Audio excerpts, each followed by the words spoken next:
everyone. Good morning to all of you. This is Priya Mishra. Welcome to all of you on my YouTube channel Srividya Classes. So now we are going to start exercise at point 2 for class 10 of NCERT book.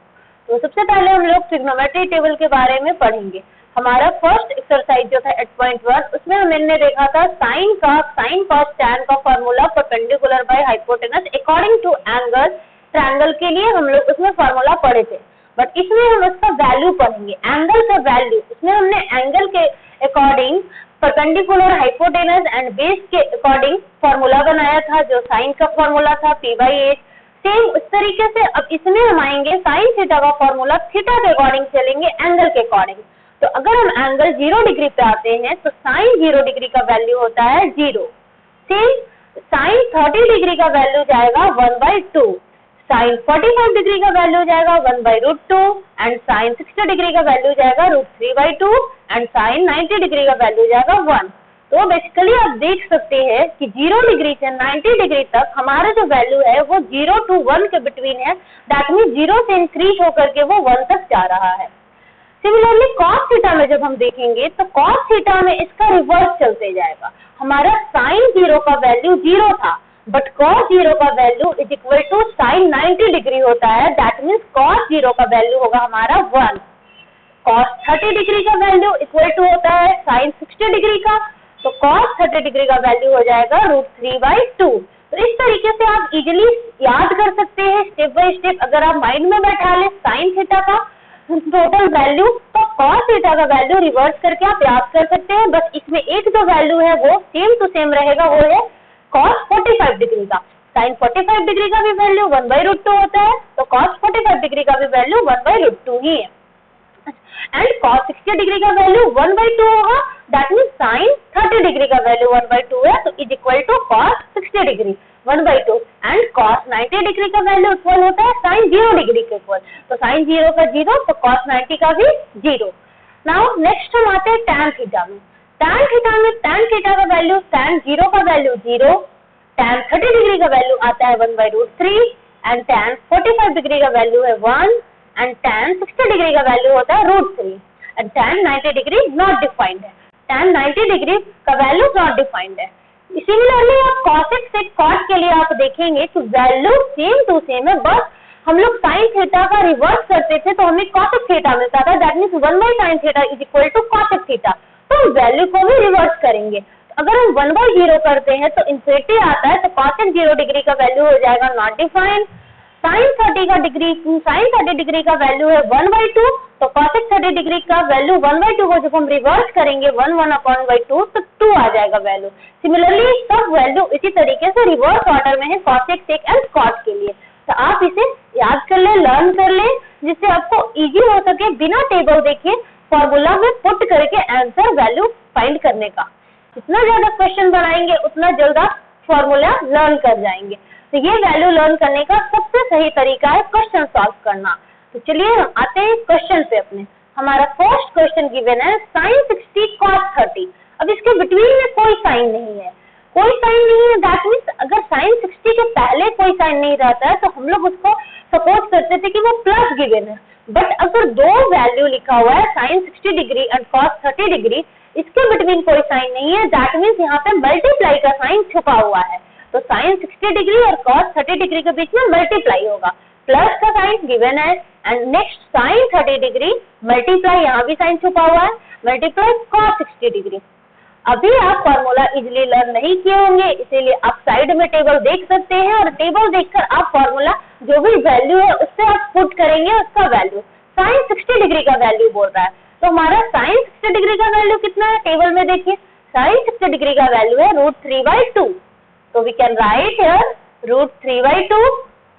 Now √3/2 को हमको multiply किससे करना है, cos 30 degree के value से. cos 30 degree का value कितना given है √3/2. तो यहाँ भी लिखेंगे हम √3/2 क्योंकि sin 60 डिग्री का वैल्यू cos 30 डिग्री के वैल्यू का इक्वल होता है. नाउ प्लस का साइन गिवन है, प्लस देंगे.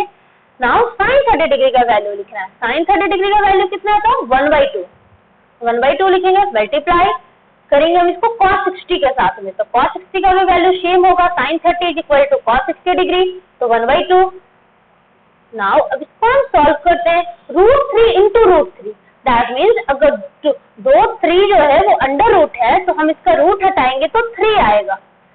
जैसे कि आप स्क्वायर रूट पढ़े होंगे तो आप देखते हैं कि 3 अंडर रूट 3 इंटू 3 रहता है, तो जब स्क्वायर से निकालते हैं तो एक 3 हमारा आउट हो जाता है, स्क्वायर रूट खत्म हो जाता है। तो 3 बाई मल्टीप्लाई होगा नीचे 2 into 2 4 plus 1 into 1 1 and 2 into 2 4। ये हमारा आ गया एड फ्रैक्शन के फॉर्म में। फ्रैक्शन ऐड करते हैं, डिनोमिनेटर में 4 एंड नोमिनेटर में 3 प्लस 1 4, क्योंकि यहाँ पे डिनोमिनेटर सेम है। तो 4/4 इज इक्वल टू 1, कैंसिल कर देंगे 4/4 1, हमारा आंसर आ गया 1। So now move to our next question. Now move to our second question. Second question given है 2 tan square 45 degree। By mistake यहाँ पे tan square tan 2 तो हो रहा है, बट ये हमारा 2 tan square 45 degree plus cos square 30 degree minus sin square 60 degree। Now move towards our value। 2 given है एज ए नंबर, 2 को हम कांस्टेंट रखेंगे, tan square 45 का वैल्यू रखना है, तो tan square 45 का वैल्यू फाइंड करेंगे। तो tan 45 का वैल्यू होता है 1, तो tan 45 का वैल्यू 1 रखेंगे और स्क्वायर है तो 1 का स्क्वायर करेंगे, प्लस cos स्क्वायर 30 है। तो सबसे पहले हम देखते हैं cos 30 का वैल्यू क्या है।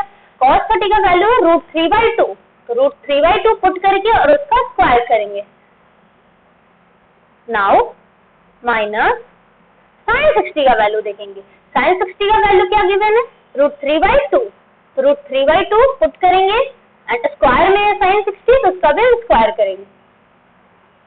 नेक्स्ट स्क्वायर को हम ब्रेक करते हैं, 2 इंटू 1 का स्क्वायर 1 होता है, तो 2 इंटू 1 2 प्लस √3 का स्क्वायर करेंगे तो स्क्वायर रूट और स्क्वायर कैंसिल हो जाएगा, हमारा आ जाएगा 3 एंड 2 का स्क्वायर 4 माइनस सिमिलरली 3/4। आप देख सकते हैं प्लस 3/4 और माइनस 3/4 कैंसिल हो गया, तो प्लस 3/4 और माइनस 3/4 को कैंसिल कर देंगे डायरेक्टली, क्योंकि प्लस माइनस है कैंसिल हो जाएगा। हमारा आंसर आया ओनली 2।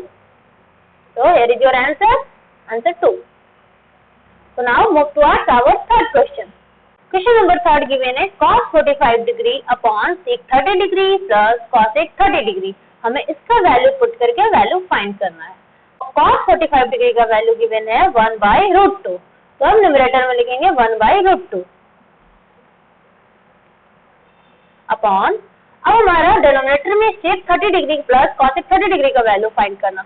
sec 30 डिग्री का वैल्यू है 2/√3। आप देख सकते हैं कि sec 30 डिग्री का वैल्यू cos 30 डिग्री के वैल्यू का रिवर्स है, इस तरीके से आप इजिली याद कर सकते हैं। 2/√3 प्लस cosec 30 डिग्री का वैल्यू रिवर्स है sin 30 डिग्री का, sin 30 डिग्री 1/2 है तो cosec 30 डिग्री हो जाएगा 2। नाउ एज इट इज 1/√2 को न्यूमरेटर में लिखेंगे 1/√2। डिनोमिनेटर में हमारा एड फ्रैक्शन आ गया, एड फ्रैक्शन करेंगे हम √3 एलसीएम लेंगे, हमारा आ गया 2 प्लस 2√3। अब ये हमारा बन गया जब आप, तो आप देख सकते हैं कि हमारा न्यूमरेटर और डिनोमिनेटर दोनों आ गया है p/q के फॉर्म में। तो जब p/q के फॉर्म में दोनों होता है तो न्यूमरेटर हम एज इट इज लिखते हैं 1/√2 लिखेंगे एंड डिनोमिनेटर को हम रिवर्स कर देते हैं, क्योंकि ये मल्टीप्लाई हो जाता है, तो √3/2 प्लस 2√3 ये हमारा आ गया फॉर्म। जब हम न्यूमरेटर और डिनोमिनेटर दोनों p/q के फॉर्म में रहेगा तो इस तरीके से हम इसे ब्रेक कर सकते हैं मल्टीप्लाई के फॉर्म में। तो 1/√2 इंटू √3/2 प्लस 2√3 आ गया, तो अब हम न्यूमरेटर को मल्टीप्लाई करेंगे तो √3 आएगा, √3 अपॉन डिनोमिनेटर में हम क्या करेंगे कि √2 से दोनों में मल्टीप्लाई करेंगे। तो सबसे पहले हम √2 से 2√3 में मल्टीप्लाई कर लेते हैं, तो 2√6 आएगा, 2√6 एंड प्लस 2√2, दोनों में हमारा बोथ साइड मल्टीप्लाई हो गया। अब आप देख सकते हैं कि ये हमारा p/q के फॉर्म में हो गया, इससे कोई भी हम इजिली कैंसिल नहीं कर पा रहे हैं क्योंकि कोई सेम नंबर नहीं दिख रहा है।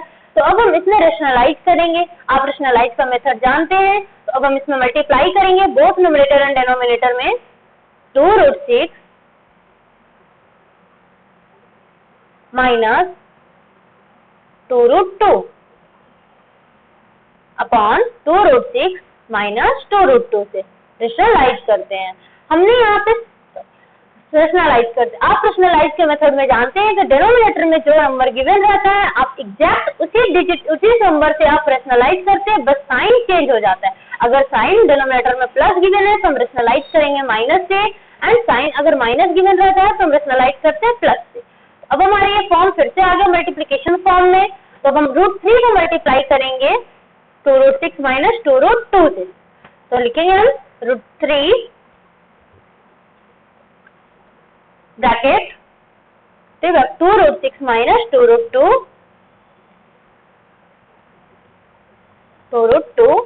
अपॉन आप डिनोमिनेटर में देख सकते हैं कि a plus B into a minus B के फॉर्म में आया है। ये हमारा a square minus B square का प्रॉपर्टी पे बेस्ड है। तो डिनोमिनेटर में वी कैन राइट 2√6 का स्क्वायर माइनस 2√2 का स्क्वायर, ये a plus B into a minus B के फॉर्म में है, 2√2 का स्क्वायर। अब आप न्यूमरेटर में देख सकते हैं कि √3 से मल्टीप्लाई करेंगे 2√6 माइनस 2√2 में, तो √3 से जब हम मल्टीप्लाई करते हैं तो रूट का मल्टीप्लाई रूट के साथ होता है, तो √3 मल्टीप्लाई होकर जाएगा √6 के साथ √18, तो 2√18 माइनस और फिर √3 मल्टीप्लाई होगा √2 के साथ तो 2√6 एज इट वाज।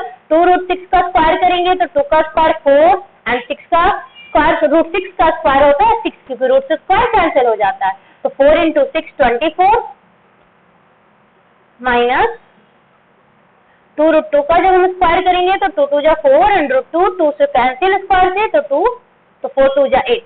नाउ अब हम ऊपर में देख रहे हैं कि हमारा 2 कॉमन मिल रहा है दोनों में, तो हम 2 को कॉमन निकाल लेंगे। अब हम न्यूमरेटर में देख रहे हैं कि हमारा 2 कॉमन है, तो 2 को हम कॉमन निकाल लेंगे, तो न्यूमरेटर में हमारा आया √18 माइनस √6 एंड डिनोमिनेटर में जब हम माइनस, अब आप डिनोमिनेटर में देखेंगे कि 4 6 24 माइनस 4 2 जा 8, तो 24 में से 8 माइनस करते हैं तो हमारा वैल्यू आता है 16। नाउ यू कैन सी 2 से 16 8 टाइम्स में कैंसिल हो जा रहा है, तो 2 से हम 16 को 8 टाइम्स में कैंसिल कर देंगे, तो हमारा आ गया √18 माइनस √6 अपॉन 8। √18 माइनस √6 अपॉन 8 है, तो √18 को हम लिख सकते हैं स्क्वायर रूट में है ये, तो स्क्वायर रूट में लिखने के लिए हम 9 इंटू 2 18, नाउ √18 माइनस √6 है न्यूमरेटर में, तो √18 को we can write under square root में हम लिख सकते हैं 9 into 2 under square root 9 into 2 minus √6 upon 8। We can see under root 9 जो है वो स्क्वायर रूट 9 होता है वैल्यू 3 का, तो 3 हमारा आ जाएगा यहाँ पर स्क्वायर रूट से बाहर, तो 3√2 माइनस √6 अपॉन 8, ये हमारा आया फाइनल आंसर।